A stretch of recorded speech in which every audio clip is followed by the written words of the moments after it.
ছাত্রছাত্রী আমার চ্যানেলে ভিডিওটি দেখার জন্য স্বাগত জানাই। তোমরা যারা অষ্টম শ্রেণীতে তৃতীয় পর্যায়ক্রমিক মূল্যায়ন অর্থাৎ থার্ড সামেটিভ পরীক্ষা দেবে তাদের জন্য বাংলা টেক্সট থেকে গুরুত্বপূর্ণ সাজেশান নিয়ে আজকের ভিডিওতে হাজির হয়েছি। আশা করি ভিডিওটি শুরু থেকে শেষ পর্যন্ত মনোযোগ সহকারে দেখবে, তাতে অনেক উপকৃত হবে। তো চলো এবার শুরু করা যাক। প্রথম অধ্যায় রয়েছে জেলখানা চিঠি সুভাষচন্দ্র বসু। এই অধ্যায় থেকে কি কি গুরুত্বপূর্ণ প্রশ্ন তোমাদের পড়তে হবে সেটা একটু বলে দিই।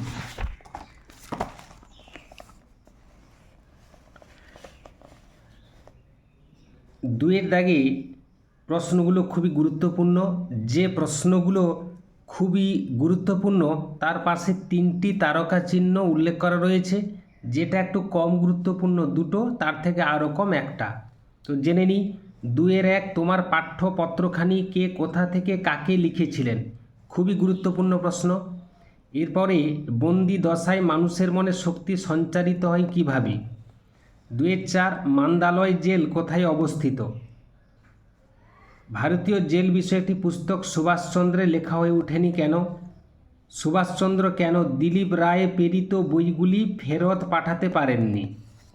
এখান থেকে গুরুত্বপূর্ণ প্রশ্ন 3-1 একটা, 3-2 আরও বেশি গুরুত্বপূর্ণ। সেজন্য খুব খুশি হয়েছি, বক্তা কে, তিনি কী জন্য খুশি হয়েছেন। 3-3 আমার পক্ষের উত্তর দেওয়া সুকঠিন, কে কাকে একথা বলেছেন, কিসের উত্তর দেওয়ার কথা এখানে বলা হয়েছে।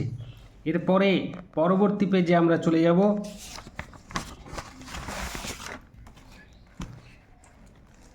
3-5 আমরা মেয়াদ শেষ হওয়া পর্যন্ত আধ্যাত্মিক দিক দিয়ে অনেকখানি লাভবান হতে পারবো। কোন প্রসঙ্গে বক্তা এই উক্তি। জেল জীবনে তিনি আধ্যাত্মিক দিক দিয়ে কিভাবে লাভবান হওয়ার কথা বলেছেন, গুরুত্বপূর্ণ প্রশ্ন। এরপরে আমরা জানব 3-6 দাগে কেবলমাত্র শুধু এই ম্যাট্রিডম শব্দটির অর্থ কী, এর উত্তর করলেই চলবে। 3-8 দাগে প্রশ্ন মানুষের পারিপার্শ্বিক অবস্থা কি কঠোর ও নিরানন্দময়, যে ঘটনায় লেখকের মনে এই উপলব্ধি ঘটে তার পরিচয় দাও।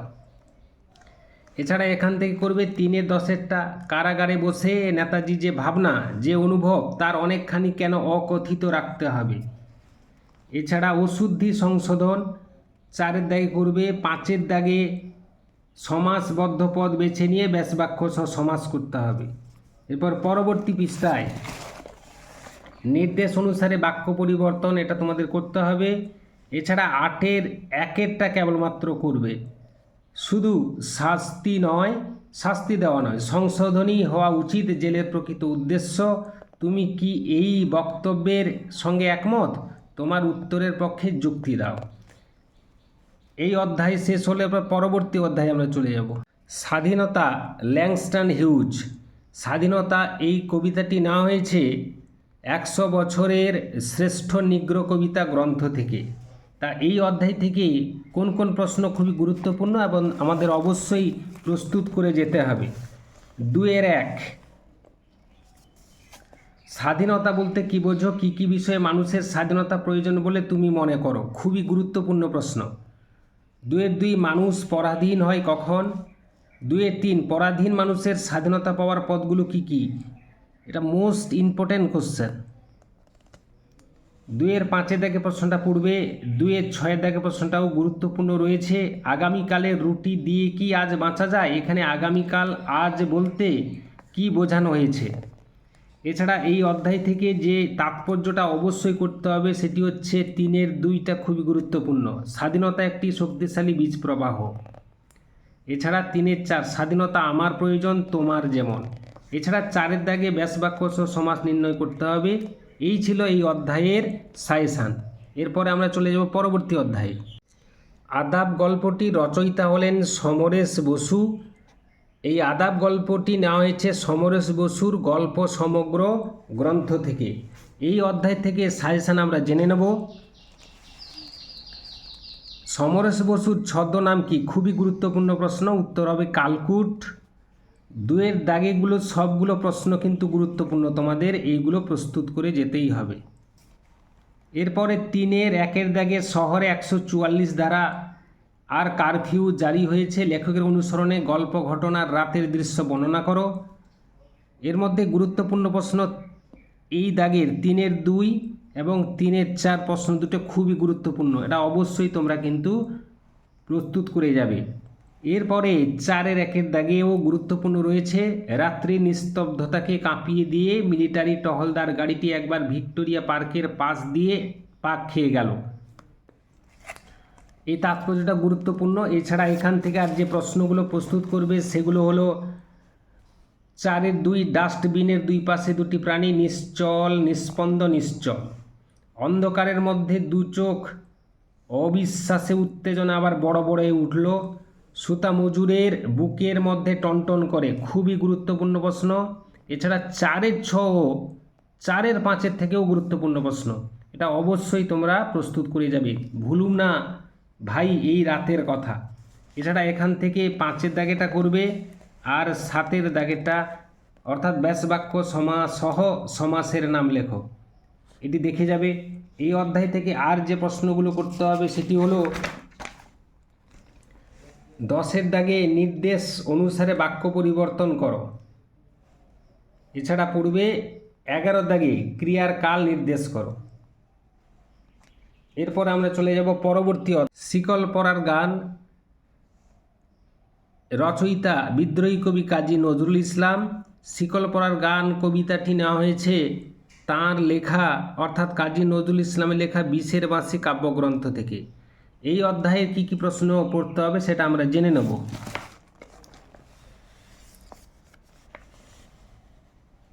কবি কাজী নজরুল ইসলাম কি ধরনের গান রচনা করেন? শ্যামা সঙ্গীত, গজল, তারপর রয়েছে দেশাত্মবোধক, ইসলামী প্রভৃতি গান রচনা করেন। এখান থেকে যে প্রশ্নগুলো গুরুত্বপূর্ণ সেগুলো হচ্ছে 2-1 শিকল পরা ছল বলতে কবি প্রকৃতপক্ষে কি বোঝাতে চেয়েছেন। 2-2টা গুরুত্বপূর্ণ প্রশ্ন, ক্ষয় করতে আসা মোদের সবার বাঁধন ভয়, বাঁধন ভয় ক্ষয় করতে কারা কোথায় এসেছেন। এরপরে 2-3 দাগেও প্রশ্ন খুবই গুরুত্বপূর্ণ, মুক্তিপথের অগ্রদূতের চরণ বন্দনা কীভাবে রচিত হয়। 2-4 মোদের অস্থি দিয়ে জ্বলবে দেশে আবার বজ্রানল, পংক্তিটিতে আবার শব্দটি ব্যবহৃত হয়েছে কেন। এই অধ্যায় থেকে আর কি কি প্রশ্ন পড়তে হবে আমরা একটু জেনে নেব। 3-1 দাগেটাও গুরুত্বপূর্ণ, 3-2 দাগেটা গুরুত্বপূর্ণ। এই অধ্যায় থেকে পরীক্ষায় প্রশ্ন অবশ্যই আসে। অবশ্যই তোমরা কিন্তু এই প্রশ্ন উত্তর দুটো করে যাবে। এরপরে এই 3-1 3-2, এরপরে এখান থেকে যে প্রশ্নগুলো করতে হবে 6 দাগে আর 8 দাগে। এরপরে আমরা চলে যাব পরবর্তী অধ্যায়। হরিচরণ বন্দ্যোপাধ্যায়, রচনা হীরেন্দ্রনাথ দত্ত। এটি নেওয়া হয়েছে শান্তিনিকেতনে এক যুগ এই নামক গ্রন্থ থেকে। এখান থেকে যে প্রশ্নগুলো আমাদের অবশ্যই প্রস্তুত করতে হবে সেগুলো আমরা একে একে দেখে নেব।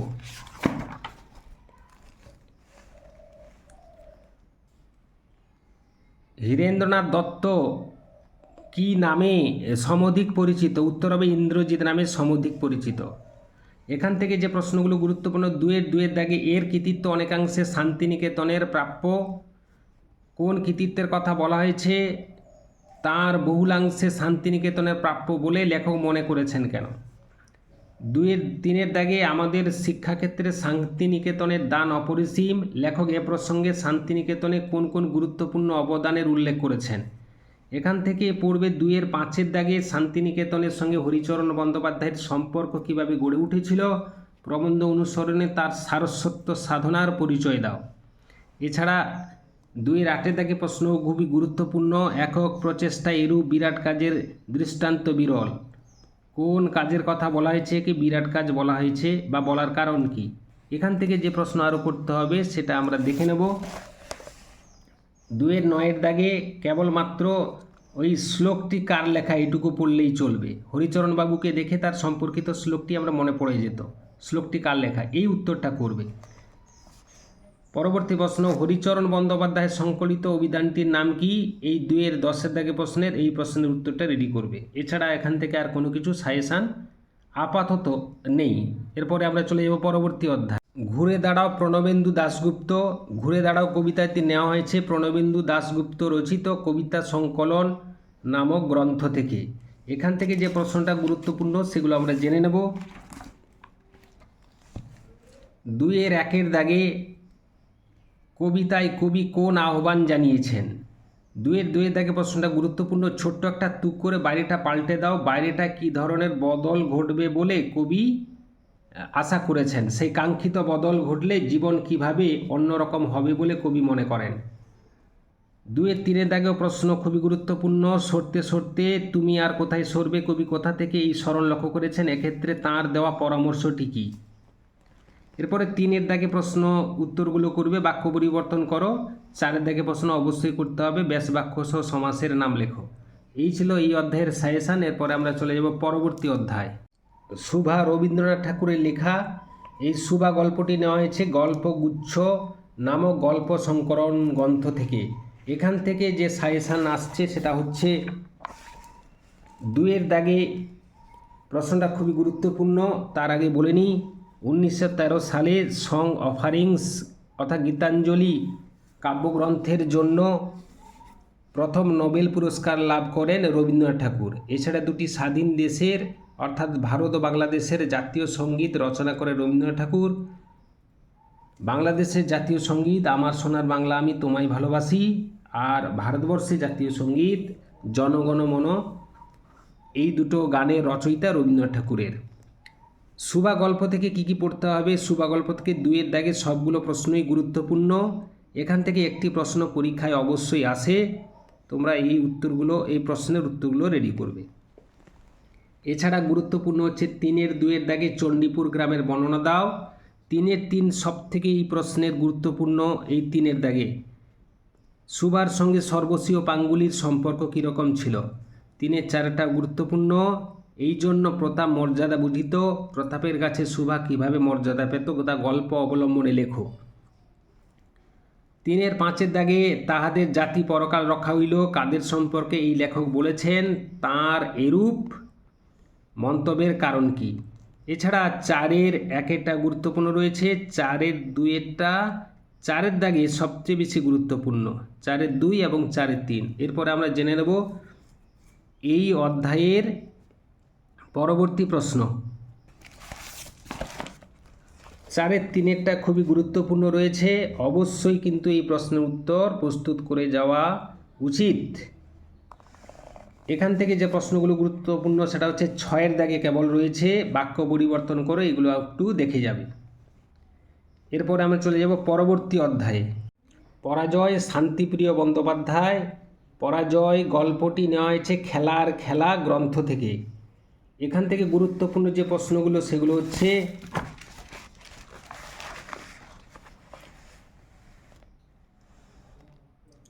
2-1 দাগে এত দুঃখ এত ব্যথা সে কখনো পায়নি। এখানে কার দুঃখ বেদনার কথা বলা হয়েছে?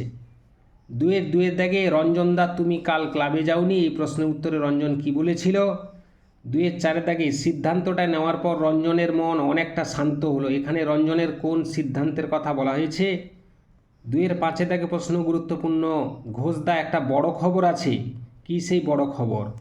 2-7 দাগে প্রশ্নটা একটু অবশ্যই দেখবে, ব্যাপারটা কি হলো বুঝতে একটু সময় লাগলো সমর্থকদের, এখানে কোন ব্যাপারটার কথা বলা হয়েছে? 2-8 দাগে প্রশ্ন, দু হাতে মুখ ঢেকে শুয়ে পড়ল একটা বেঞ্চিতে স্ট্রাইকার রঞ্জন সরকারের, এমনভাবে শুয়ে থাকা পড়ার কারণ কি? এছাড়া 3-1 দাগে একটু দেখে যাবে। এই অধ্যায় থেকে আর যে প্রশ্নগুলো গুরুত্বপূর্ণ সেগুলো হচ্ছে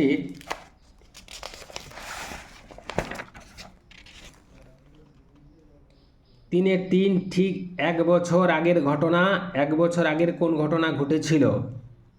রঞ্জন সত্যি 3-7 সত্যি ওরা তোমার সঙ্গে উচিত কাজ করেনি, কোন অনুচিত কাজের প্রতি বক্তা নির্দেশ করেছে? এই অধ্যায়ের যে প্রশ্নগুলো 3টি তারকা চিহ্ন রয়েছে খুবই গুরুত্বপূর্ণ, এগুলো অবশ্যই তোমরা প্রস্তুত করে যাবে। 4 দাগে 4-1 রাগে ফুঁসছিল রঞ্জন সরকার, তার এই রাগের কারণ কি? 4-2 এত দুঃখ এত ব্যথা সে কখনো পায়নি, দুঃখ যন্ত্রণার দিনে কিভাবে অতীতের সুন্দর দিনগুলির কথা রঞ্জনের মনে এসেছে? চারের চারটাও গুরুত্বপূর্ণ। কি করবে ও ঠিক করে ফেলেছে। এখানে কার কথা বলা হয়েছে, সে কি ঠিক করে ফেলেছিল বা ফেলেছে, তার সিদ্ধান্ত অনুযায়ী সে পরবর্তী সময়ে চলতে পারলো কি। চারের ছয়টাও গুরুত্বপূর্ণ রয়েছে। এই অধ্যায় থেকে আর যে প্রশ্নগুলো গুরুত্বপূর্ণ সেগুলো একটু দেখে নেব। আটের দাগে এবং নয়ের দাগে প্রশ্নটা অবশ্যই তোমরা প্রস্তুত করে যাবে। এরপর আমরা জেনে নেব পরবর্তী অধ্যায়। মাসি পিসি কবিতাটি রচনা জয় গোস্বামী। পাগলি তোমার সঙ্গে কাব্যগ্রন্থ থেকে এটি নেওয়া হয়েছে। এই মাসি পিসি কবিতা থেকে যে প্রশ্নগুলো গুরুত্বপূর্ণ জেনে নেব। দুয়ের দাগে প্রশ্নগুলো খুবই গুরুত্বপূর্ণ রয়েছে, তোমরা অবশ্যই করবে। তিনের এক, তিনের দুই, তিনের তিনটা সবচেয়ে বেশি গুরুত্বপূর্ণ। মাস মাহিনার হিসেবে তো নেই, মাস মাহিনার হিসেব নেই কেন। চারের এক একটা প্রশ্ন গুরুত্বপূর্ণ। শতবর্ষ এগিয়ে আসে শতবর্ষ যায়, এই পংক্তির মধ্যে দিয়ে কবি কি বোঝাতে চেয়েছেন। চারের দুয়ের দিকেটা এই অধ্যায়ের সবচেয়ে বেশি গুরুত্বপূর্ণ প্রশ্ন। এই প্রশ্নের উত্তরটা তোমরা অবশ্যই করে যাবে। মাসি পিসি কবিতায় মাসি পিসি কারা, তাদের জীবনের কোন ছবি এই কবিতায় তুমি খুঁজে পাও। এরপরে পাঁচের দাগেরটা এখান থেকে করতে হবে। এরপরে আমরা চলে যাব পরবর্তী অধ্যায়। টিকিটের অ্যালবাম রচনা হচ্ছে সুন্দর রামস্বামী। তিনি তামিল সাহিত্যিক বা তামিল ভাষার লেখক। টিকিটের অ্যালবাম গল্পটি নেওয়া হয়েছে 13টি গল্পগ্রন্থ। এই গ্রন্থ থেকে টিকিটের অ্যালবাম গল্পটি তর্জমা করেছেন অর্ঘ্যকুসুম দত্তগুপ্ত। এই অধ্যায় থেকে যে সাজেশন আসছে সেটি হচ্ছে দুয়ের দাগে প্রতিটা প্রশ্ন কিন্তু আমাদের উত্তর রেডি করে যেতে হবে। তিনের এক গুরুত্বপূর্ণ, নাগরাজনের অ্যালবামের প্রতি সকলে আকৃষ্ট হয়ে পড়ল কেন। তিনের দুয়ে দাগে কেটে পড় হিংসুটে পোকা বক্তাকে, কাকে সে এমন কথা বলেছে, তুমি কি এই কথার মধ্যে কোনো যুক্তি খুঁজে পাও। তিনের তিন, এদের সঙ্গে তর্ক করে কোনো লাভ নেই, উপলব্ধিটি কার, কী বিষয়ে তর্কের প্রসঙ্গে এসেছে, তর্ক করে লাভ নেই কেন। চারের একের দাগে প্রশ্নও খুবই গুরুত্বপূর্ণ, অবশ্যই প্রস্তুত করে যেতে হবে। হঠাৎ যেন ওর জনপ্রিয়তা কমে গেছে, কার এমন মনে হয়েছে, এই জনপ্রিয়তা হঠাৎ কমে যাওয়ার কারণ কি। এই অধ্যায় থেকে আর যে প্রশ্নগুলো করবে চারের দুই, চারের তিন, চারের চার, চারের পাঁচটাও গুরুত্বপূর্ণ রয়েছে। চোরা দৃষ্টিতে অ্যালবামটা দেখতো, সেই চোরা দৃষ্টিতে অ্যালবামটা দেখার কারণ কি। চারের আটের দাগে রাজাপ্পার চোখ জলে ভরে গেল, কোন পরিস্থিতিতে রাজাপ্পার চোখ জলে ভরে গেছিল। নাগরাজন হতবুদ্ধি হয়ে গেল, তার এই হতবুদ্ধি হয়ে পড়ার কারণ কি। এবং চারের দশের দাগেটা অবশ্যই করবে। এরপরে আমরা চলে যাব পরবর্তী অধ্যায়ে। লোকটা জানলই না সুভাষ মুখোপাধ্যায়। লোকটা জানলো না এই কবিতাটি নেওয়া হয়েছে সুভাষ মুখোপাধ্যায় রচিত শ্রেষ্ঠ কবিতা নামক গ্রন্থ থেকে। এই অধ্যায় থেকে যে প্রশ্নগুলো গুরুত্বপূর্ণ সেগুলো একটু জেনে নেব। দুইয়ের একের দাগে বাঁ দিকের বুক পকেটটা সামলাতে এখানে বাঁ দিকের বুক পকেট বলতে কি বোঝানো হয়েছে। ইহকাল পরকাল এই শব্দ এখানে কী অর্থে ব্যবহার করা হয়েছে। এই দুইয়ের দাগে প্রশ্নটা গুরুত্বপূর্ণ হচ্ছে দুইয়ের চারের দাগে আলাদিনের আশ্চর্য প্রদীপ আসলে কি, তাকে এরকম বলার কারণ বুঝিয়ে দাও। এছাড়া এই অধ্যায়ের আর যে দুটি প্রশ্ন গুরুত্বপূর্ণ সেগুলো হচ্ছে তিনের এক, লোকটা জানলই না পংক্তিটি দুবার কবিতায় আছে, এই পংক্তিটি একাধিকবার ব্যবহারের কারণ কি। তিনের দুই, কবি হাই হাই কোন প্রসঙ্গে বলেছেন, কেন বলেছেন। এছাড়া তোমরা প্রস্তুত করবে ওই পাঁচের দাগেটা, কবিতার মধ্যে অসম্বিকা ক্রিয়ার সংখ্যা কটি ও কী কী। এছাড়া চারের দাগেটা করতে পারো। অথচ শব্দটিকে ব্যাকরণের ভাষায় কি বলে। কবিতায় এই অথচ শব্দটির প্রয়োগ কবি কেন করেছেন। এই ছিল আজকের ভিডিও। আশা করি ভিডিওটি ভালো লেগেছে। লাগলে অবশ্যই একটা লাইক করে দাও, শেয়ার করে দাও। চ্যানেলে নতুন হয়ে থাকলে চ্যানেলটি অবশ্যই সাবস্ক্রাইব করো। ভিডিওটি এতক্ষণ ধরে দেখার জন্য ধন্যবাদ রইল। নেক্সট ভিডিও তোমাদের সঙ্গে দেখা হচ্ছে।